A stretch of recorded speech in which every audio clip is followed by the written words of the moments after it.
नमस्कार विद्यार्थी मित्रांनो, आपण पाहत आहोत SYBA हिस्ट्री जनरलचा पेपर, मराठ्यांचा इतिहास आणि त्यामधील 2 प्रकरण आपले संपलेले आहेत।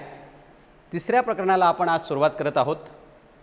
छत्रपती शिवाजी महाराजांचे प्रशासन, त्यामध्ये देखील 2च मुख्य घटक आपल्याला पाहायचे, ते म्हणजे लष्करी आणि मुलकी जे काही प्रशासन आहे राजांचं ते प्रशासन पाहायचं आहे।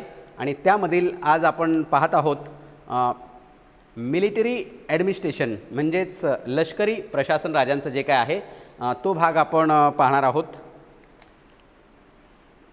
तर राजांनी हे जे काही मराठ्यांच्या स्वराज्याची जी काही शून्यातून उभारणी केलेली होती, मोठं असं मराठा साम्राज्य निर्माण केलेलं होतं आणि त्यामध्ये लष्कराचा अत्यंत महत्त्वाचा किंवा सिंहाचा वाटा होता असं आपल्याला लक्षात येईल। जर सामर्थ्यवान जर लष्कर नसेल तर राज्य, खजिना, पराक्रम हे सगळं निरर्थक ठरतं आणि त्यामुळेच राजांनी लष्कराची जी काही उभारणी आहे ती अत्यंत प्रयत्नपूर्वक आणि अत्यंत जोखाणण्याजोगी केलेली होती असं आपल्याला लक्षात येईल। म्हणजे साधारणपणे प्राचीन काळातील शुक्र नीतीच्या वचनांची जे काही सूत्र होते ती सर्व सूत्र राजांच्या लष्करी व्यवस्थेमध्ये राजांनी अत्यंत व्यवस्थितरित्या वापरलेली होती किंवा राबवलेली होती असं आपल्याला लक्षात येईल। साधारणपणे ही काही राजांनी जी काही लष्करी व्यवस्था उभी केलेली होती ती पूर्णपणे नवीन नव्हती, मात्र त्यामध्ये परंपरागत लष्करातील जे काही दोष होते, उणिवा होत्या, त्या राजांनी दूर करण्याचा जो काय प्रयत्न आहे तो यशस्वीरित्या केलेला होता आणि त्याला नवीन स्वरूप देण्याचं महत्त्वपूर्ण काम केलेलं होतं। आणि त्यामुळेच राजांच्या लष्कराला विविध आघाड्यांवर, मग मोगलांच्या विरोधात असेल, आदिलशाहीच्या विरोधात असेल, सिद्धींच्या विरोधात असेल, पोर्तुगीजांच्या विरोधात असेल, इंग्रजांच्या विरोधात असेल, तर नेहमी जे काही विजय आहे ते विजय लष्कराला मिळत होते। लष्करामध्ये फंद फितुरी माजणार नाही याची पहिल्यापासूनच अतिशय कटाक्षाने जी काही काळजी आहे ती राजांनी घेतलेली होती आणि त्यामुळेच राजांचं लष्कर एक आगळं वेगळं आणि भव्य दिव्य असं लष्कर होतं। मग त्या लष्कराची काय काय वैशिष्ट्य आहेत तो भाग आपल्याला इथे या ठिकाणी पाहायचा आहे। तर साधारणपणे राजांनी पूर्वीची जी काय जहागिरी पद्धती होती ती जहागिरी पद्धती बंद करून एक नव्या लष्कराची जी काय स्थापना आहे किंवा उभारणी आहे ती राजांनी केलेली होती। कारण या जहागिरी पद्धतीमुळे विशिष्ट प्रदेश जो काय आहे तो जहागीरदाराच्या ताब्यामध्ये जात होता, त्यामुळे तो जहागीरदार त्याला मनाला वाटेल तशी जी काही लष्कराची रचना आहे ती रचना करत होता आणि स्वतंत्र राजे असल्यागतच हे जे काय जहागीरदार आहे ते वागत होते आणि त्यामुळे जहागीरच्या प्रदेशातून त्याला जी काय जहागिरी मिळालेली असायची त्या प्रदेशातून तो काय करत होता, रयतेकडून जबरदस्तीने महसूल जो काय आहे, दडपशाहीने महसूल वसुली जी काय आहे ती करत होता असं आपल्याला लक्षात येईल। आणि त्यामुळे कधीकधी तर तो केंद्रीय सत्तेला देखील उलथून टाकण्याचे जे काही प्रयत्न आहे तो देत होता किंवा केंद्रीय सत्तेला आव्हान देण्याचं काम हे जहागीरदार लोक करत होते असं आपल्याला लक्षात येईल। आणि त्यामुळेच हे जहागीरदार किंवा वतनदारी जी काही पद्धती आहे ती पद्धती राजांनी बंद केलेली होती, त्याऐवजी नव्या लष्कराची जी काही उभारणी आहे ती उभारणी केलेली होती असं आपल्याला लक्षात येईल। आणि हे जहागीरदारांचं जे काही लष्कर असायचं ते प्रशिक्षित नसायचं, पगार मिळावं ह्याच उद्देशाने ते लढत राहायचं। त्याला जर त्या जहागीरदाराकडे त्याला आवडलं नाही किंवा पगार कमी मिळाला तर तो दुसऱ्या जहागीरदाराकडे जात होता किंवा दुसऱ्या राजाकडे देखील तो जात होता असं आपल्याला लक्षात येईल। म्हणजे एका वतनदारांकडून किंवा एका जहागीरदाराकडून दुसऱ्या जहागीरदारांकडे या लष्करी सैनिकांचा जो काय प्रवास आहे तो होता असं आपल्याला लक्षात येईल। आणि त्यामुळे निष्ठा जी काय आहे ती निष्ठा त्या जहागीरदारावर किंवा त्या राजाप्रती नसायची आणि त्यामुळेच राजांनी या जहागिरी पद्धतीऐवजी नव्या लष्कराची जी काय उभारणी आहे ती उभारणी केलेली होती। म्हणजे आणि ही उभारणी केल्यामुळे रोख वेतन जे काय आहे ते आपण पुढे पाहणार आहोत, तर ते सैनिकांना सुरू केलेलं होतं आणि त्यामुळे राजांच्या प्रती जी काही निष्ठा आहे ती निष्ठा वाढीस लागलेली होती असं आपल्याला लक्षात येईल। जहागीरदारांचं जी काही भ्रष्ट व्यवस्था होती, दोषास्पद जी काही व्यवस्था होती ती राजांनी बंद करून ही नवी लष्कर व्यवस्थेची जी काही उभारणी आहे, सर्व जाती धर्मातील लोक जे काय आहे ते लष्करामध्ये राजांनी भरती केलेले होते आणि त्यामुळेच एक नव्या लष्कराची जी काय मुहूर्तमेढ आहे ती राजांनी निर्माण केलेली होती। आधी मावळ्यांची भरती केलेली होती आणि हे काटक असे जे काय मावळे आहे ते मावळे या लष्करामध्ये मोठी चुणूक जी काय आहे ती नंतरच्या काळामध्ये या मावळ्यांनी दाखवलेली आहे असं आपल्याला लक्षात येईल। आणि वेगवेगळ्या आघाड्यांवर हे जे काय लष्कर आहे हे प्राणापलीकडे म्हणजे अगदी प्राणाचा त्याग करून देखील हे लष्कर जे काय आहे जीवावर उदार होऊन राजासाठी लढत होतं असं आपल्याला लक्षात येईल। मराठी स्वराज्यासाठी लढत होतं असंही आपल्याला लक्षात येईल। आणि याच्या आधीची जी काही जहागीरदारी पद्धती होती त्यातलं जे काही लष्कर होतं ते फक्त वेतनासाठी लढत होतं, त्याची निष्ठा जी काय होती ती जहागीरदारावर नव्हती। त्या उलट ही जी काही नव्या लष्कराची जी काही स्थापना आहे, उभारणी जी काय आहे, पुनर्बांधणी जी काय आहे ती राजांनी अतिशय व्यवस्थितरित्या केली होती आणि त्यातून निष्ठावान अशा लष्कराची जी काही निर्मिती आहे ती झालेली होती। त्यानंतर राजांनी जो काय प्रयत्न केला तो म्हणजे प्रत्यक्ष लष्कराची जी काही भरती आहे ती भरती राजांनी केलेली होती। म्हणजे ज्या लष्कराच्या जोरावर राज्य स्थापन राजांनी केलेलं होतं आणि त्याच लष्कराच्या जोरावर जास्तीत जास्त विजय कसे संपादन करता येईल याकडे राजांनी लक्ष दिलेलं होतं आणि त्यासाठी अतिशय पराक्रमी राजनिष्ठा असणाऱ्या लष्कराची किंवा सैनिकांची भरती या लष्करामध्ये केलेली होती आणि स्वतः राजे ते तपासून पाहत होते आणि मगच त्यांची जी काय भरती आहे ती भरती करत होते। सैन्याची जी काय भरती आहे ती अतिशय योग्य पद्धतीने त्याची जी काय निवड आहे ती निवड राजे करत होते। त्यांच्या हाताखाली जे काही लष्करी अधिकारी होते ती त्यांची निवड अतिशय योग्य आहे की नाही सैनिक त्या पद्धतीने त्याला पारखून निरखून घेऊन त्याची जी काही निवड आहे ती निवड करत होते असं आपल्याला लक्षात येईल। सुरुवातीस जी काय मगाशी सांगितल्याप्रमाणे राजांनी जी काय सेना उभारलेली होती ती मावळ्यांची सेना होती असं आपल्याला लक्षात येईल। आणि आधीच्या काळामध्ये रोजंदारींवर ही या लष्कराची जी काही भरती होती ती राजांनी केलेली होती। मात्र जसजसं स्वराज्य मोठं होत गेलं, जसजसे स्वराज्याचा विस्तार होत गेला तसतशी ही लष्कराची जी काय भरती आहे ती कायमस्वरूपी देखील राजांनी केलेली होती। आणि त्यामुळेच राजांचं जे काय लष्कर आहे ते लष्कर एका मागोमाग एक असे विजय जे काय आहे ते संपादन करत होतं आणि त्यामुळेच अनुभवी एकनिष्ठ असे जे काही लोक होते त्या लोकांना आकृष्ट करून सैन्यामध्ये राजांनी आणलेलं होतं आणि स्वतंत्र अशी सेना जी काय होती ती उभारलेली होती। मग सेनापती असेल, सरनोबत असेल, लष्करी अधिकाऱ्यांचे अनेक पदं राजांनी निर्माण केलेले होते आणि त्यानुसार हे लष्कराची जी काय रचना आहे ती रचना देखील अतिशय पद्धतशीरपणे राजांनी हाताळलेली होती आणि त्यामुळेच विविध दलातील अधिकारी जे काय होते त्यांची पदं निर्माण केलेली होती आणि त्या पदानुसार राजांनी त्यांना रोख पगार जे काय आहे ते रोख पगार देखील द्यायला सुरुवात केलेली होती असं आपल्याला लक्षात येईल। म्हणजे तिसरं आपल्याला वैशिष्ट्य सांगता येईल ते म्हणजे रोख पगारावर राजांनी भर दिलेला होता।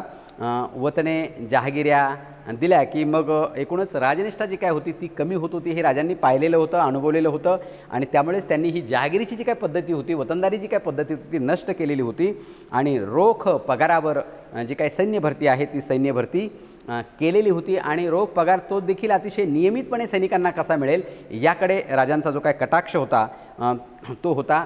याकडे राजांनी सातत्याने जे काय लक्ष होतं ते दिलेलं होतं आणि त्यामुळेच एकनिष्ठ आणि प्रामाणिक असे जे सैन्य जे काय आहे त्या सैन्याची निर्मिती राजांच्या लष्करामध्ये झालेली होती। बऱ्याचदा मुस्लिम सत्ता भारतामध्ये मोठ्या प्रमाणावर आदिलशाही होती, कुतुबशाही होती, तिकडे मोगलशाही होती आणि ते काय करत होते नियमितपणे लोकांना सैनिकांना पगार देत नव्हते। त्या उलट स्वराज्याच्या लष्करामधील सैनिकांना नियमितपणे पगार जो काय होता तो दिला जात होता, रोख पगार दिला जात होता आणि त्यामुळेच लष्कराच्या मनामध्ये सैनिकांच्या मनामध्ये राजांविषयी ची जी काही निष्ठा आहे, स्वराज्याविषयीची जी काही निष्ठा होती ती मोठ्या प्रमाणामध्ये वाढीस लागलेली होती, प्रेम वाढीस लागलेलं होतं आणि स्वराज्याची उन्नती त्यामुळेच झालेली आपल्याला दिसून येते। त्यानंतर लष्करात जे काही प्रशिक्षण आहे ते देखील अतिशय योग्य रीतीने आणि वेळेवर मिळालं पाहिजे यावर देखील कटाक्ष राजांचा होता। परंपरागत शिक्षणाच्या आधारावर अवलंबून न राहता अत्याधुनिक असं लष्करी प्रशिक्षण जे काय आहे ते सैनिकांना मिळालं पाहिजे यासाठी जाणीवपूर्वक जे काय प्रयत्न आहे ते राजांनी केलेले होते आणि कदाचित मध्ययुगीन इतिहासामधील छत्रपती शिवाजी महाराज हे अशा प्रकारे लष्कराला प्रशिक्षण देणारे एकमेव राजे असावेत असं जे काय मत आहे प्रसिद्ध इतिहास संशोधक डॉक्टर सेन यांनी व्यक्त केलेले आहे आणि ते बरोबरच आहे असं आपल्याला लक्षात येईल। एवढंच नव्हे तर लष्करी प्रशिक्षणाबरोबरच उत्कृष्ट प्रकारचं लष्करी साहित्य, युद्ध सामुग्री जी काय आहे याचं देखील महत्त्व राजांनी ओळखलेलं होतं आणि त्यामुळेच येथील जे काय परकीय सत्ता होत्या मग इंग्रज असेल, पोर्तुगीज असेल, फ्रेंच असेल यांच्याकडनं देखील राजांनी युद्ध सामुग्री जी काय आहे, दारुगोळा, उत्कृष्ट तोफखाने जे काय आहे त्याची मागणी केलेली होती आणि त्यांच्याकडून लष्करी सामुग्री जी काय आहे तो दारू तोफगोळा वगैरे हे मिळवण्याचा प्रयत्न देखील वेळोवेळी केलेला होता. मात्र इंग्रजांनी बऱ्याचदा असे बहाणे करून राजांना हे तोफगोळा वगैरे किंवा दारूगोळा याची मदत केलेली नव्हती. मात्र पोर्तुगीज किंवा फ्रेंच मात्र राजांना वेळोवेळी अशी मदत जी काय आहे ती चोरट्या मार्गाने का होईना ती मराठांच्या स्वराज्याला करत होते असं आपल्याला लक्षात येईल. म्हणजे लष्कराला प्रशिक्षण योग्य दिलं जावं याकडे राजांचा कटाक्ष मोठ्या प्रमाणामध्ये होता. त्याची जाणीव राजांना असल्यामुळेच एक अत्याधुनिक स्वरूपाचं जे काही प्रशिक्षण आहे ते प्रशिक्षण राजांनी वेळोवेळी आपल्या लष्करातील मावळ्यांना सैनिकांना दिलेलं दिसून येतं. त्यानंतर लष्करातील जी काही शिस्त आणि साधेपणा होता तो अतिशय वाखाणण्याजोगा होता असं आपल्याला लक्षात येईल. राजांचं सगळं लष्कर जे होतं अतिशय साधं होतं. मावळे अतिशय सुरुवातीला मावळ्यांची भरती केलेली होती. ते मावळे देखील अतिशय काटक आणि शिस्तप्रिय साधे होते असं आपल्याला लक्षात येईल. म्हणजे कुठलाही लवाजमा मुस्लिम सैनिकांसारखा लवाजमा मराठी सैनिकांकडे नव्हता असं आपल्याला लक्षात येईल. आणि या युद्ध मोहिमांमध्ये बहुतांशी लढवय्ये जे काय सैनिक असायचे तेच नेले जात होते असंही आपल्याला लक्षात येईल. आणि तंबू देखील मराठ्यांचे जे काय तंबू असायचे लष्कराचे तंबू अतिशय साधे असायचे, लहान असायचे आणि त्यामुळेच मराठी सैनिकांच्या हालचाली जे काय होत्या त्या अतिशय जलद रीतीने होत होत्या असंही आपल्याला लक्षात येईल. आणि त्यामुळेच एका दिवसामध्ये हे मराठी सैनिक जवळजवळ 50 ते 60 मैल रपेट मारत होते. आणि चटणी भाकर म्हणजे अतिशय साधं असं त्यांचा भोजन आहार असायचा. चटणी भाकर असेल, कांदा असेल यावर त्यांची उपजीविका जी काय होती. त्या उलट मुस्लिम जे काही सैनिक होते त्या सैनिकांचा लवाजमा जो काय होता तो फार मोठ्या प्रमाणामध्ये होता. तंबू देखील त्यांचे मोठमोठे असायचे, लवाजमा मोठा असायचा आणि त्यामुळेच डामडौल जो काय आहे तो मुस्लिम सत्तांच्या सैनिकांचा मोठ्या प्रमाणावर होता. आणि अगदी उलट परिस्थिती आपली मराठी सैनिकांची होती. प्रसंगी उपासमारीची सवय देखील मराठी सैनिकांनी लावून घेतलेली होती असं आपल्याला लक्षात येईल. आणि कष्टाची पर्वा ते करत नव्हते. म्हणजे जास्तीत जास्त कष्ट करून मराठी स्वराज्याला विजय कसे मिळतील याकडे त्यांचं लक्ष होतं. प्राण गेला तरी बेहत्तर, मात्र विजय मिळाला पाहिजे यासाठी मराठी सैनिक सातत्याने प्रयत्न जे काय होते ते करत होते असं आपल्याला लक्षात येईल. मात्र या उलट मगाशी सांगितल्याप्रमाणे मुस्लिम सैनिकांचं किंवा लष्कराचे जे काय तंबू होते ते आवाढव्य होते. डामडौल त्यांचा मोठा होता आणि त्यांच्याबरोबर अनेक हौसे नवशे गवशे अगदी म्हणजे नायिका असतील, कलावंतिनी असतील त्या देखील त्यांच्या लष्करामध्ये मोठ्या प्रमाणावर होत्या. व्यापारी पेंढारी अशा हौशा नवशा गवशांचा देखील मुस्लिम लष्करामध्ये मोठ्या प्रमाणामध्ये ते असत होते. आणि त्यामुळे त्यांचं जे काय लष्कर आहे एका गावाहून दुसऱ्या गावाकडे जर लष्कर जात असेल तर एखादं शहरच दुसरं उठलेलं आहे आणि दुसऱ्या गावाला त्याची पुनर्स्थापना होत आहे की काय अशी परिस्थिती होती असंही आपल्याला लक्षात येईल. म्हणजे जणू काही एक शहर एका ठिकाणाहून दुसऱ्या ठिकाणी जात आहे असं दृश्य मुस्लिम लष्कराचं दिसत होतं. म्हणजे लवाजमा जो काय होता, डामडौल जो काय होता तो मोठा होता. आणि त्या उलट मराठी लष्कर जे काय होतं अत्यंत साधं होतं, शिस्तप्रिय होतं, साधेपणा त्या लष्करामध्ये होता. आणि त्यामुळेच भपकेबाजपणा कुठेही मराठी लष्करामध्ये नव्हता. ऐषारामी जीवन कुठेही मराठी लष्करामध्ये आपल्याला दिसून येत नाही. आणि त्यामुळेच हे मुस्लिम सैन्याची वेगवेगळ्या आघाड्यांवर मराठी सैनिकांनी त्यांच्यावर विजय मिळवलेला आपल्याला दिसून येतो. मग अगदी सुरत मोहीम असेल, कर्नाटक मोहीम असेल, या मोहिमेमध्ये सातत्याने आपल्याला मग अगदी शाहिस्तेखानाचं पारिपत्य असेल, अफजलखानाचं वध असेल, यावेळी मराठी सैन्य जे काय आहे ते अतिशय शिस्तप्रिय पद्धतीने लढलेलं होतं. आणि त्यामुळेच मुस्लिम सत्तांवर जो काय विजय आहे तो विजय सातत्याने मराठ्यांना मिळालेला होता असं आपल्याला लक्षात येईल. आणि त्यामुळे साधेपणा जो काय होता तो साधेपणा अतिशय महत्त्वाचा होता. शिस्तीसाठी कठोर जे काही नियम आहे ते नियम देखील मराठी सैनिक पाळत होते. राजांनीच तसे नियम लष्करावर घालून दिले होते लष्कराला. आणि त्यामुळे मराठी लष्कराबरोबर बायका असतील, दासी, कलावंतनी वगैरे असे जे काही प्रकार आहे ते लष्करी मोहिमांवर आणू नये असाच राजांनी बंधन जे काय आहे ते घालून दिलेलं होतं. युद्ध मोहिमेप्रसंगी शत्रूकडील महिलांना त्रास होईल असं कोणतंही कृत्य करू नये असा आदेश देखील राजांनी मराठी सैनिकांना दिलेला होता. त्यानंतर मुस्लिमांनी इतर धर्मीय धर्मस्थानांचा आणि ग्रंथांचा देखील आदर केला पाहिजे. म्हणजे सर्व धर्म समभाव हे जे काय तत्त्व आहे ते देखील राजांनी लष्करामध्ये अंगीकारलेलं होतं. त्यानंतर ब्राह्मण आणि गाय यांना युद्ध मोहिमेमध्ये त्रास होणार नाही याची देखील काळजी सैनिकांनी घेतली पाहिजे असा कटाक्ष राजांचा होता. लुटीतील कोणत्याही वस्तू सैनिकांनी स्वतः जवळ ठेवू नये हे देखील बंधन घालून दिलेलं होतं.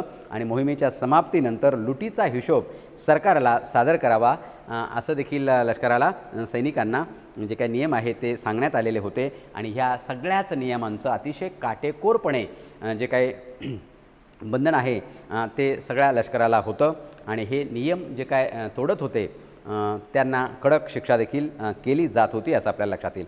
त्यानंतर म्हणजे अशा प्रकारे लष्कराचे जे काही वैशिष्ट्य होते ते वैशिष्ट्य होते की ज्यामुळे मराठा लष्कर जे काय होतं ते लष्कर अगदी कमी संख्येने असून देखील मुस्लिम सत्तांच्या विरोधामध्ये लढलं होतं आणि मोठ्या प्रमाणावर त्यांनी विजय देखील संपादित केलेले होते. म्हणजे कमी संख्येने असून देखील प्रचंड संख्येने जी काय मोगल सेना होती, आदिलशाही सेना होती आणि त्यांचं पारिपत्य जे काय होतं ते मराठी सैनिकांनी यामुळेच केलेलं होतं असं आपल्याला लक्षात येईल. आणि त्यानंतर आपल्याला पाहिजे लष्कराची रचना कशी होती.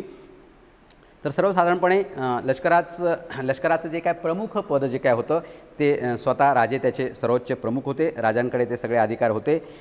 राजांच्या हुकमानुसारच अनेक युद्ध मोहिमा ज्या काय होत्या त्या आखल्या जात होत्या.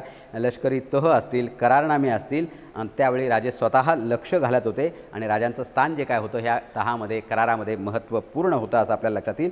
या प्रक्रियेमध्ये सेनापती असेल, इतर प्रधानांना जरी काही प्रमाणामध्ये महत्त्व असलं तर शेवटी अंतिम निर्णय जे काय होते ते छत्रपती घेत होते आणि छत्रपतीच सैन्याचा प्रमुख म्हणजे सर्वोच्च प्रमुख होता असं आपल्याला लक्षात येईल. त्यानंतर राजांचं जे काय संरक्षक दल होतं ते अतिशय वाखाणण्याजोगं होतं असं आपल्याला लक्षात येईल. म्हणजे लाख मरोत मात्र लाखांचा पोशिंदा उरो असे जे काही म्हटलं गेले आहे ते अत्यंत वैशिष्ट्यपूर्णच होतं, महत्त्वपूर्णच होतं आणि त्यामुळेच मगाशी सांगितल्याप्रमाणे सैनिक प्राणावर उदार राहून आपण गेलो तरी चालेल मात्र आपला धनी गेला नाही पाहिजे किंवा छत्रपती सातत्याने व्यवस्थित राहिले पाहिजे यासाठी प्रयत्न जे काय होते ते मराठी लष्कराकडून, लष्करी अधिकाऱ्यांकडून नेहमीच केले जात होते आणि त्यासाठीच राजांनी अतिशय निष्ठावंत पराक्रमी सैनिकांची जी काय भरती आहे ती आपल्या अंगरक्षक दलामध्ये केलेली होती किंवा संरक्षक दलामध्ये केलेली होती असं आपल्याला लक्षात येईल. आणि वेळोवेळी त्याचा जो काय अनुभव आहे तो राजांना आलेला होता. म्हणजे अफजल खान वधाच्या वेळी देखील राजांना जो काही अनुभव आहे तो अनुभव जिवा महालाच्या रूपाने आलेला होता. जिवा महालांमुळे राजांचे जे काय प्राण आहे ते सय्यद बंडांकडून वाचलेले होते असं आपल्याला लक्षात येईल. असं वेळोवेळी या मराठी सैनिकांनी प्राणाचं बलिदान करून आपल्या राजाला वाचवलेलं होतं आणि त्यामुळेच राजांचं हे संरक्षक दल जे काय होतं ते अत्यंत महत्त्वपूर्ण होतं आणि त्यामध्ये देखील अगदी खडानाखडा माहिती त्या संरक्षक दलाला असायची आणि त्यामुळेच वेळोवेळी अगदी कार्यतत्पर राहून ते सातत्याने आपल्या ज्या काय हालचाली आहे त्या हालचाली करत होते असं आपल्याला लक्षात येईल. आणि त्यामुळेच माणूस जसजसा कर्तबगारी गाजवतो तसतशी गुप्त शत्रूंची संख्या वाढत होती तशी राजांची देखील मोठ्या प्रमाणामध्ये वाढलेली होती आणि ते नष्ट करण्यासाठी अनेक कपट नीतीचा अवलंब जो काय होता तो मध्ययुगीन काळामध्ये केला जात होता आणि त्यामुळेच विश्वासघाताने आणि अनेक हिंदू सरदारांचे देखील खून जे काय आहे ते अगदी निजामशाहीच्या दरबारामध्ये झालेले होते, आदिलशाहीच्या दरबारामध्ये झालेले होते, मोगलशाहीच्या दरबारामध्ये झालेले होते. विश्वासघाताने विष देऊन देखील असे खून जे काय आहे ते घटना ज्या काय आहे त्या वारंवार घडत होत्या आणि त्यामुळेच राजांनी आपलं संरक्षक दल जे काय आहे ते अतिशय निरखून पारखून घेतलेलं होतं. निष्ठावान अशा सैन्याची जी काय भरती आहे, लोकांची जी काय भरती आहे ती संरक्षक दलामध्ये राजांनी केलेली होती आणि प्राणावर उदार ठेवून त्यांनी राजांचं जे काय जीव आहे तो नेहमी वाचवलेला आपल्याला पाहायला मिळेल. त्यानंतर राजांच्या लष्करामध्ये पायदळाला अतिशय महत्त्वपूर्ण असं स्थान होतं. राजांचं पायदळ जे काय होतं ते अतिशय लढवय्य होतं असं आपल्याला लक्षात येईल. राजांनी स्वराज्यवृद्धीसाठी अनेक मोहिमा हाती घेतल्या. त्या प्रामुख्याने सह्याद्रीच्या डोंगराळ प्रदेशामध्ये, विंध्य पर्वताच्या डोंगराळ प्रदेशामध्ये ह्या मोहिमा होत्या. त्यामुळे गड घेणे, गड लढवणे, वेढा घालणे, वेढा उठवणे या सगळ्यांतून राजांचं सैनिक जे काय होतं ते जात होतं आणि त्यामुळेच गनिमी काव्याचं जे काय तंत्र आहे ते तंत्र राजांनी यशस्वी करण्यासाठी घोडदळापेक्षा पायदळाला जे काय महत्त्व आहे ते मोठ्या प्रमाणावर दिलेलं होतं. गनिमी काव्याचं जे काय तंत्र होतं ते तंत्र सातत्याने युद्ध मोहिमांमध्ये त्याचा वापर जो काय होता तो होत होता. कारण राजांचं लष्कर कमी होतं आणि राजांना ज्या शत्रूचा पाडाव करायचा त्यांचं सैन्य अत्यंत प्रचंड होतं आणि त्यामुळे मैदानात युद्ध न करता डोंगर दऱ्यांमुळेच राजांनी अशा ज्या काय मोहिमा आहेत त्या मोहिमा केलेल्या होत्या आणि त्यातून शत्रूला अडचणीत आणून अचानक त्यांच्यावर हल्ला करून, म्हणजे कमी संख्येने जरी मराठा सैनिक असायचं तरी ते देखील अचानकपणे शत्रू पक्षावर हल्ला करायचं आणि प्रचंड शत्रू सेनेचा पराभव देखील अगदी कमीत कमी वेळामध्ये मराठा सैनिक करत होते। हेच ते गनिमी काव्याचं तंत्र जे काय होतं ते राजांनी आत्मसात केलेलं होतं आणि राजांच्या सैन्यामध्ये हे गनिमी काव्याने मोठमोठे विजय जे काय होते ते राजांच्या सैन्याने म्हणजे मराठी सेनेने मिळवलेले होते असं आपल्याला लक्षात येईल। पायदळाची जी काय रचना होती, पायदळात मुख्यतः मगाशी सांगितल्याप्रमाणे मावळे मोठ्या प्रमाणावर होते आणि पायदळाची रचना देखील अत्यंत वैशिष्ट्यपूर्ण अशी होती असं आपल्याला लक्षात येईल।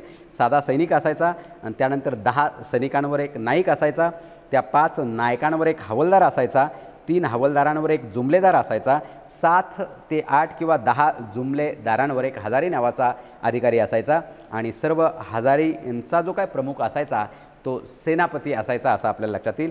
हंबीरराव मोहिते हे अतिशय तरबेज आणि पराक्रमी असे सेनापती मराठा स्वराज्याला मिळालेले होते असं आपल्याला लक्षात येईल की ज्यांनी अनेक मोहिमांमध्ये मोठं यश जे काय आहे ते स्वराज्याला मिळवून दिलेलं होतं। तर अशा प्रकारे ह्या पायदळाची रचना होती। त्यानंतर राजांचं जे काय घोडदळ होतं ते देखील अत्यंत महत्त्वपूर्ण असंच होतं।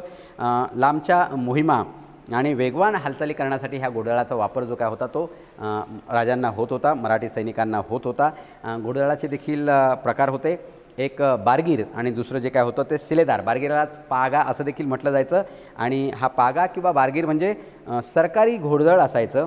सरकारातून घोडा आणि शस्त्रास्त्र जे काय आहे ते राजाकडून त्या पाग्याला किंवा बारगीरांना मिळायचे आणि बारगीरांची ही जी काय संख्या होती सर्वात मोठी राजांच्या काळामध्ये होती। म्हणजे सरकारी घोडेस्वारांवरच राजांचा जास्तीत जास्त विश्वास होता, त्यामुळे बारगीरांची जी संख्या आहे ती राजांच्या काळामध्ये मोठ्या प्रमाणामध्ये होती। त्यांना रोख पगार जो काय होता तो दिला जात होता। आणि दुसरा जो काय प्रकार होता शिलेदारांचा, तर शिलेदारांची संख्या राजांच्या काळामध्ये तशी कमी होती। या शिलेदारांना स्वतःचा घोडा आणि स्वतःचं लष्करी साहित्य जे काय होतं ते बरोबर घेऊन लागत होतं। जेव्हा जेव्हा युद्ध मोहिमा असायचा तेव्हा तेव्हा त्यांना पाचारण केले जायचं आणि ते भाडे तत्वावर असे शिलेदार जे काय होते ते स्वतःचे घोडे घेऊन येत होते आणि गरजेनुसारच त्यांना पाचारण जे काय आहे ते केलं जात होतं।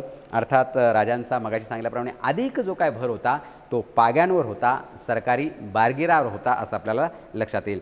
आणि ह्या घोडदळाची जी काय रचना होती, या घोडदळाच्या रचनेमध्ये जशी पायदळाची रचना होती तशीच घोडदळाची देखील रचना होती। त्याच्यामध्ये घोडेस्वार असायचा तो बारगीर किंवा शिलेदार असायचा। 25 घोडेस्वारांचा जो काय प्रमुख असायचा त्याला हवालदार असं म्हटलं जात होतं। 5 हवालदारांचा जो काय प्रमुख असायचा तो जुमलेदार, त्यानंतर 10 जुमलेदारांवर एक अधिकारी नेमला जायचा त्याला एक हजारी असं संबोधलं जायचं आणि त्यानंतर 5 हजारांचा जो काय प्रमुख असायचा, 5000 घोडेस्वारांचा तो पंच हजारी असायचा आणि सर्व पंच हजारीवरचा जो काय प्रमुख असायचा तो सेनापती असायचा असं आपल्याला लक्षात येईल। अशी घोडदळाची देखील अत्यंत सुव्यवस्थित अशी रचना जी काय आहे ती राजांनी केलेली होती असं आपल्याला लक्षात येईल।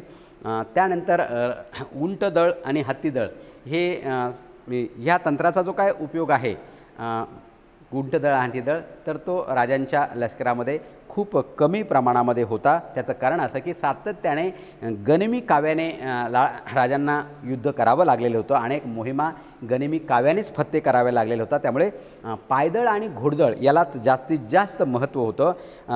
युद्ध मोहिमांसाठी राजांनी उंटदळ किंवा हत्तीदळ याचा फारसा वापर केलेला दिसत नाही किंवा त्याची संख्या देखील फारशी वाढवलेली राजांनी नव्हती। त्यामुळे उंटदल आणि हातीदलाला विशेष महत्त्व राजांच्या लष्करामध्ये नव्हतं। त्यानंतर आरमार देखील होतं। राजांच्या आरमाराने अतिशय लढाऊ असा आरमार राजांनी निर्माण केलेलं होतं आणि इंग्रज असेल, पोर्तुगीज असेल, सिद्धी असेल यांच्याशी सामना करण्यासाठी राजांनी हे आरमारी जे काय लष्कर आहे त्याची उभारणी केलेली होती असं आपल्याला लक्षात येईल। राजांनी स्वराज्याचा विस्तार करत असताना कोकण किनारपट्टीवर अधिकार प्रस्थापित केलेला होता आणि त्यामुळे पोर्तुगीज असेल, इंग्रज असेल, सिद्धी असेल यांसारख्या परकीय सागरी सत्ता होत्या आणि त्यांच्याकडं आरमार होतं आणि त्यांच्या आरमाराचा मुकाबला करता यावा यासाठी राजांनी देखील आरमाराची उभारणी जी काय होती ती केलेली होती। त्यांच्या आरमाराला तोंड देता यावं यासाठी राजांनी हे आरमार जे काय आहे ते आरमार उभारलेलं होतं असं आपल्याला लक्षात येईल। आणि 1658 पासून आरमार उभारणीला राजांनी सुरुवात केलेली होती आणि कोकण किनारपट्टीवर जे काही बंदरं होते त्या बंदरांमध्ये आरमारी बांधणीचा जो काय उद्योग आहे तो राजांनी सुरू केलेला होता। आरमार उभारणीच्या कामामध्ये राजांना कोकण किनारपट्टीवरील कोळी आणि भंडारा ह्या ज्या काही जमाती होत्या त्यांनी त्याचा उपयोग मोठ्या प्रमाणात राजांनी करवून घेतलेला, कारण ते दर्यावर्दी होते, लढवय्ये होते, सागरावर लढण्याचा त्यांना अनुभव होता आणि त्यामुळे कोळी आणि भंडारी ह्या दर्यावर्दी जातींना फार मोठ्या प्रमाणात त्यांचा उपयोग राजांनी करून घेतला होता. त्यांना आरमारामध्ये सामील करून राजांनी घेतलेलं होतं.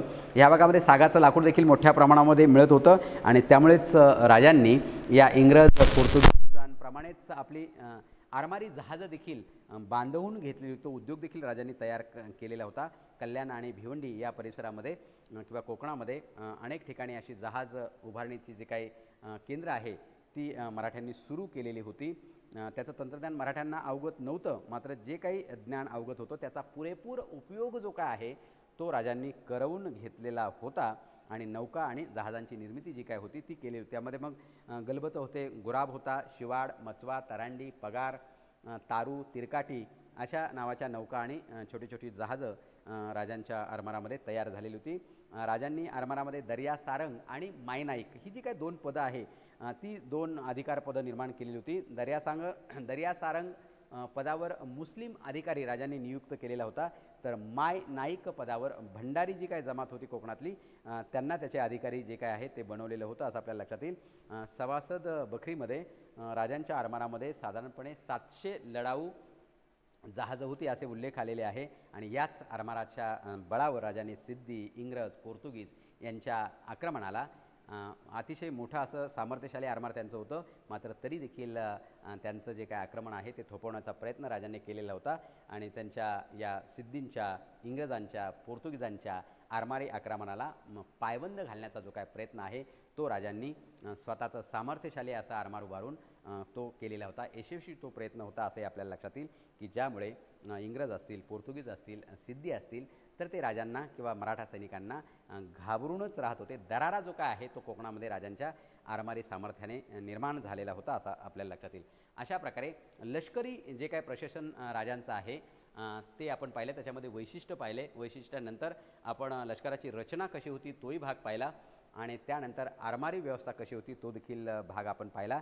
अशा प्रकारे सामर्थ्यशाली आणि शिस्तप्रिय आणि साध्या अशा लष्कराची राजांनी उभारणी करून अनेक ज्या काही मोहिमा आहेत त्या मोहिमा फत्ते केलेल्या होत्या आणि शून्यातून जे काही स्वराज्य आहे त्या स्वराज्याची उभारणी जी काय आहे ती राजांनी ह्या शक्तिशाली सामर्थ्यवान अशा लष्कराच्या जोरावरच केलेली होती असं आपल्याला लक्षात येईल की ज्यामुळे सबंध भारतामध्ये मुस्लिम सत्ता असूनही फार प्रबळ असं सैन्य त्यांचं असून देखील राजांनी महाराष्ट्र आणि कर्नाटकाच्या फार मोठ्या प्रदेशामध्ये स्वराज्याची जी काय उभारणी आहे, स्वराज्याचा जो काय विस्तार आहे तो विस्तार केवळ आणि केवळ या लष्कराच्या जोरावरच केलेला होता असं आपल्याला लक्षात येईल.